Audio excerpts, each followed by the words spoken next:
인간의 진정한 용서와 화해에 대해서 한번 생각해 볼 수 있습니다.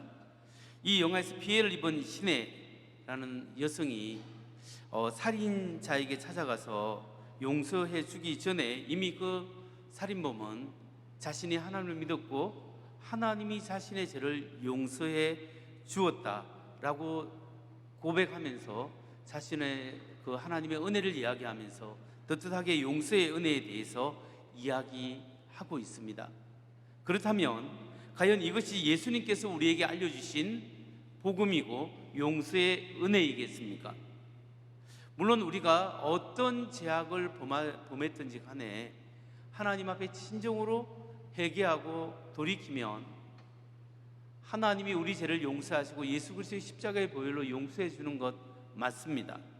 그러나 그렇다고 해서 내가 피해를 입힌 사람에게 찾아가서 용서를 구하고 어떤 도덕적인 책임을 다해야 된다는, 그것은 면제받을 수 없는 거죠. 오히려 하나님의 용서를 받고 하나님의 은혜를 받았기 때문에 내가 저지른 일에 대한 책임을 져야 하고, 인간적으로 용서를 구해야 될 부분은 구해야 하는 것이 하나님의 은혜를 받고 복음적인 용서를 받은 사람이 해야 될 마땅한 도리요, 그것이 바로 성경이 가르치는 삶의 모습이라고 저는 그렇게 믿습니다. 여러분, 우리가 이 영화에서 놓치는 것이 정말 예수 그리스도의 십자가의 보혈의 값비싼 은혜를 그걸 부각하지 못하고 값싼 은혜로 이야기하고 있다는 점에서 참 마음이 좀 불편합니다. 여러분, 우리 인간의 삶 속에서 진정한 용서와 화해는 피해를 입은 피해자가 가해자의 잘못을 용서해 줄 때 여기에 화해와 용서가, 참다운 용서가 일어날 수 있는 겁니다. 피해를 입힌 가해자가 피해자에게 용서해 달라고 용서를 구할 수 있고 용서를 청원할 수는 있지만, 결국 피해를 입은 피해자가 용서하고 화해를 선언할 때 진정한 용서가 될 수 있는 것이죠. 이러한 원리는 우리와 하나님 사이의 관계에도 그대로 적용될 수 있습니다. 성경적 시각에서 하나님과 우리 사이에 누가 가해자고 누가 피해자겠습니까? 누가 누구에게 죄를 짓고 상처를 주었겠습니까? 성경적 시각에서는 하나님이 피해자요, 인간이 가해자입니다. 왜냐하면 인간이 하나님께 반역했고 하나님의 말씀에 불순종하고 배신하고 떠났기 때문에 인간의 죄로 말미암아 하나님의 마음에 못을 박은 겁니다. 하나님께서 인간을 지을 때 하나님과 인간이 함께하고 인간이 하나님의 말씀에 순종할 때 인간의 자율성을 가지면서도 하나님의 은혜 가운데 행복할 수 있도록, 참다운 삶의 의미와 보람을 느낄 수 있도록 그렇게 만들어 놓은 거예요. 인간이 하나님과 가까이 사귀면 사귈수록 인간이 훨씬 더 인간다워질 수 있고 자율성을 가질 수 있고 행복하도록 만들어 놓은 거예요. 그런데 인간이 하나님이 말씀하신 법을 어기고 하나님 필요 없습니다, 내 마음대로 내 뜻대로 살겠습니다, 하나님 말씀에 불순종하고 하나님께 떠나버렸습니다. 그 범죄로 말미암아 인간은 하나님의 영생을 놓치고 참다운 의미와 행복에서 분리되어진 거죠. 내 마음대로 내 뜻대로 살아갔지만 결국은 하나님의 생명에서 분리되고 끊어져 버렸습니다. 바로 이런 영적 상태를 에베소서 2장 1절은 죄와 허물로 죽었다고 표현합니다. 인간이 죄와 허물로 영적으로 죽었습니다. 또한 이사야서 59장 2절에서는 이런 죄와 허물로 죽은 우리를 이렇게 표현합니다. 오직 너희 죄악이 너희와 너희 하나님 사이를 내었고 너희 죄가 그 얼굴을 가리워서 너희를 듣지 않으시게 함이니, 하나님이 손이 짧아 구원하지 못함이 아니라, 하나님의 능력이 없어서 구원하지 못함이 아니라 너희와 너희 죄악이 너희와 너희 하나님 사이를 갈라놓았다. 그래서 가리워서 하나님을 보이지 않도록 죄악이 그렇게 만들어 놓았다. 이런 죄악으로 말미암아 하나님과 인간 사이의 관계가 끊어져 버렸습니다. 이러한 상태를 사도 바울은 신약 성경에서 골로새서 1장 21절에서 이렇게 표현합니다. 전에 악한 행실로 멀리 떠나 마음으로 원수가 되었던 너희를 하나님과 죄악으로 말미암아 분리된 상태가 하나님과의 관계가 끊어졌을 뿐만 아니라 하나님과 원수가 되었다, 이렇게 표현하는 겁니다. 왜냐하면 하나님 자체가 거룩하신 분이에요. 거룩하신 분은 죄를 심판하셔야 됩니다. 죄를 심판해야 되는 하나님의 거룩한 본성에 대해서 로마서 1장 8절에서 사도 바울은 이렇게 이야기합니다.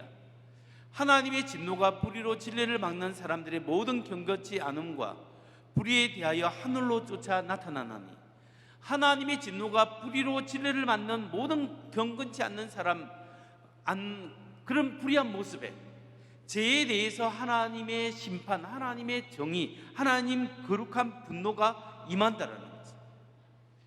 하나님을 떠나버린 인간의 심적, 영적 상태는 이미 하나님과 분리되었고 원수가 되었고 영적으로 죽었고 하나님의 진노가 그 위에 머물러 있을 수밖에 없다라는 거죠. 근데 하나님의 문제가 있습니다.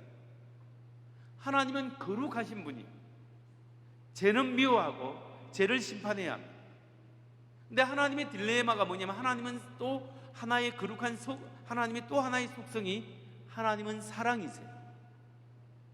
하나님은 죄는 미워하고 심판해야 되지만 죄인은 사랑하십니다. 죄인을 사랑하고 죄인을 구원하기 원하고 다시 한번 돌이키기를 원하신다는 것입니다. 그래서 하나님께서 우리 죄를 용서하고 하나님 나라로 다시 한번 하나님과의 관계 회복을 위한 화해의 사역을 시작하셨습니다. 그래서 하나님이 인간을 향하여 가장 중요한 하신 사역 중에 하나가 뭐냐면 화목케 하는 것, 끊어진 인간과의 관계를 회복시키는 일을 하나님이 주도적으로 행하신다는 거예요. 그래서 어느 신학자는 말하기를 화해는 하나님의 모든 것이다, 화해는 하나님의 모든 것이다, 이렇게 주장합니다. 한번 따라하겠습니다. 화해는 하나님의 모든 것이다. 화목케 하는 것이 하나님이 하신 모든 것은 아니겠죠. 그러나 중요한 사역이, 하나님이 우리 인간을 향하여 손을 내밀어서 화목케 하는 것이 하나님이 행하시는 가장 중요한 사역 중에 하나가 된다는 거죠. 여기에 대해서 고린도후서 5장 18절 19절 오늘 본문 말씀을 세번역으로 읽어보면 이렇습니다. 이 모든 것은 하나님에게서 났습니다. 하나님께서는 그리스도를 내세우셔서 우리를 자기와 화해하게 하시고 또 우리에게 화해의 직분을 맡겨주셨습니다. 곧 하나님께서 사람들의 죄과를 따지지 않으시고 화해의 말씀을 우리에게 맡겨주심으로써 세상을 그리스도 안에서 자기와 화해하게 하신 것입니다. 여기 말씀에 의하면 화해는 우리 인간이 먼저 하는 것이 아니라 하나님이 주도적으로 행하시는 것이라는 거죠. 피해자인 하나님께서, 배신을 당하고 상처를 받으신 하나님께서 주도적으로 가해자인 인간에게 손을 내미시고 용서하시고 화해의 손길을 베풀어 주셨다라는 겁니다. 그럼에도 불구하고 이 인간은 하나님 향해서 뻔뻔하고 교만하고 우리 죄악을 여전히 죄악 속에 살아가려고 하지만 하나님께서 이런 죄인에게 손을 내미시고 우리를 건져주신다는 거죠. 이게 바로 하나님의 은혜입니다. 나의 공로와 상관없이 하나님이 베푸시는 호의입니다. 이런 하나님의 화해의 손길을 보고 미국 플러 신학교의 유명한 한국인으로서 유명한 세계적인 학자인 김세윤 박사는 이렇게 표현합니다. 하나님은 인간과 화해가 필요하지 않다. 그러나 인간은 하나님과의 화해하는 것이 필요하다. 그래서 이 화해는 인간의 기도나 회개 또는 선한 행위 등과 같은 것을 통해서 하나님과의 화해를 이루는 것이 아니라 하나님께서 인간에게 그 자신을 화해시키는 그분의 은혜에 의해서 이루어지는 것이다. 이게 보면 하나님에게는 화해가 필요 없어요. 그런데 인간에게는 그게 필요해요. 왜냐하면 인간이 죄악의 상태에 머물러 살면 영원히 죽을 수밖에 없는 거예요. 육신이 죽게 되면 영적인 영원한 죽음, 영원히 하나님과 분리되는 죽음에 처할 수밖에 없어요. 인간은 하나님을 향해 손을 내밀어야 됩니다. 그런데 그 손을 내미는 갭이 너무 크기 때문에 닿을 수가 없어요. 그런데 아쉬울 것 없는 하나님이 하나님의 손을 내밀어서 나와 화해하자, 하나님이 찾아오시는 거예요. 이런 화해는 우리의 기도나 우리의 회개나 우리의 모든 노력을 통하여 되는 것이 아니라 단지 하나님이 베푸시는 하나님의 은혜에 의해서 시작된다는 사실을 우리가 꼭 기억해야 합니다. 그래서 우리는 나는 용서받은 사람이다, 나는 하나님의 은혜를 받은 사람입니다, 이 의식이 우리 속에 있어야 돼요. 내가 누구냐? 하나님 전에는 하나님 앞에 떠나서 원수되었고 죄로 말미암아 죽은 사람이지만 이제 하나님의 은혜와 긍휼에 의해서 다시 한번 용서받은 사람이고 하나님으로부터 공짜로 받는 은혜를 받은 사람입니다. 이 의식이 여러분에게 있기를 주의 이름으로 축원합니다. 나는 하나님의 용서의 은혜를 받은 사람이에요. 그렇다면 두 번째 이처럼 하나님께서 먼저 수저적으로 우리에게 화해하시고 용서해 주신다면, 우리 죄악을 용서해 주신다면 하나님의 화해의 방법은 무엇일까요? 하나님이 어떻게, 무엇을 통하여 우리 죄악을 용서하시고 하나님 앞에 돌이킬 수 있는 길을 열어주실까요? 화해를 이루시는 하나님의 방법은 예수 그리스도께 우리의 모든 죄악을 뒤집어 씌우시는 겁니다. 저와 여러분의 모든 죄악을 하나님께서 예수 그리스도 하나님의 독생자 하나님의 아들에게 우리 죄악을 뒤집어 씌우고 우리의 죄를 용서해 주신다는 겁니다. 여러분, 하나님과 우리 사이에 너무나 갭이, 거리가 멀리 떨어져 있기 때문에 절대적으로 간격이 있어요. 이 간격을 메울 수 있는 것은 하나님이시고 하나님의 아들이신 성부 하나님, 성자 하나님, 성령 하나님이 한 분 하나님이신데 각각 의지가 달라요. 그 성자 하나님이신 그분이 우리 인간의 몸으로 오셔서 우리 죄를 용서하시고 우리의 모든 그분의 십자가의 피로 말미암아 우리를 하나님 앞에 갈 수 있도록 구원해 주신 그 사역으로 인하여 우리가 하나님께 갈 수 있는 겁니다.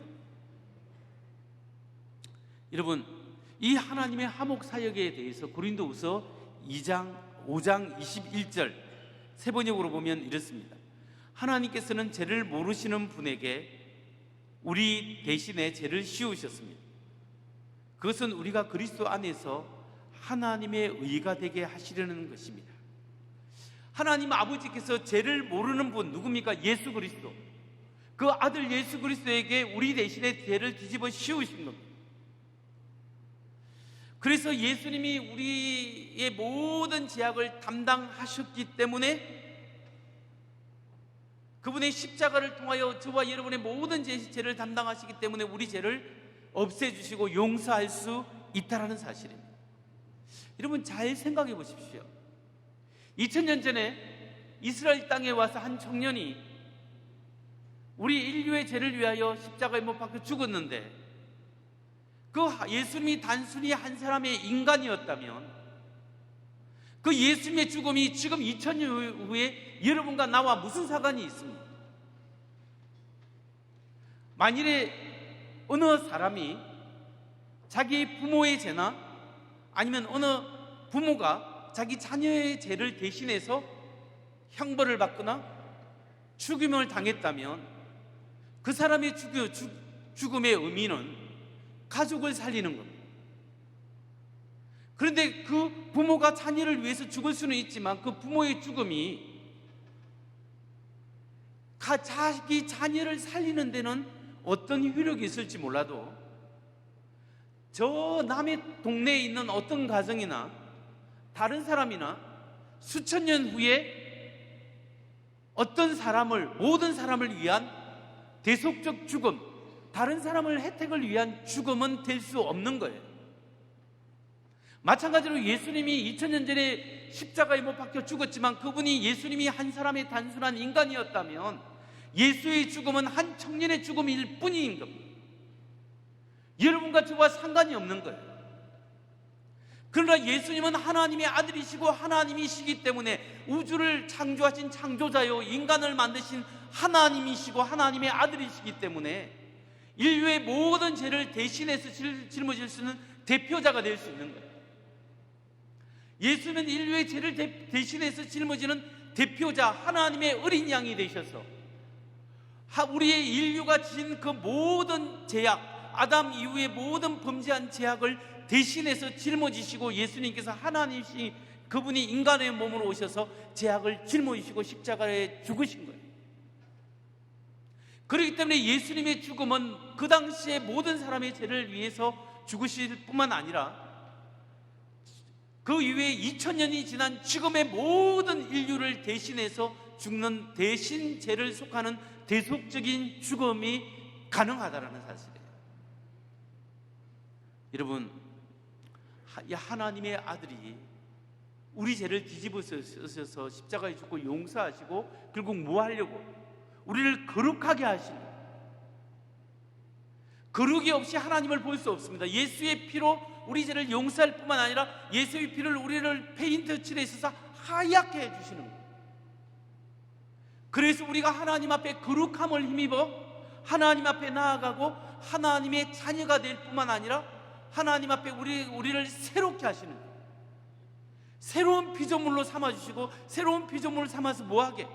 하나님의 자녀로 삼아서 하나님의 상속자가 되게 하시고, 하나님이 삼위일체 하나님이 누리고 있는 그 영광, 그 영광의 은혜 속에 들어갈 수 있도록 하나님께서 우리를 불러주신, 들어갈 수 있는 사람은 죄가 없어야 되고 새롭게 되어져야 되고 거룩해야 되는데, 이 모든 것을 예수 그리스도의 죄를 뒤집어 씌움으로 우리에게 용서하시고 우리를 새로운 존재로 만들어 주셨다는 겁니다. 이게 기쁜 소식이고 이게 복음이에요. 하나님이 우리를 여기에 초대하신 거예요.